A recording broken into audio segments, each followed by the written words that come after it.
যুগে যুগে যেই নিয়মগুলা বাদ চলে যাইতেছে তার মধ্যে একটা হইল এই চৈত্র সংক্রান্তিটা। গোটা গরমে ছাতু মাখা যতই খাই না কেন, এই চৈত্র সংক্রান্তির নিয়মের স্বাদটাই আলাদা। আর এই গরমে ঘরে দই পাততে যে আমার কি ভালো লাগে, আর তেমনি সুন্দর দই পড়ে।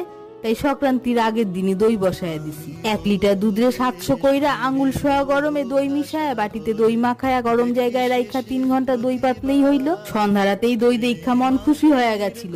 আজ এই দই দিয়ে এই চৈত্র সংক্রান্তিতে মাখুম দই ছাতুতে।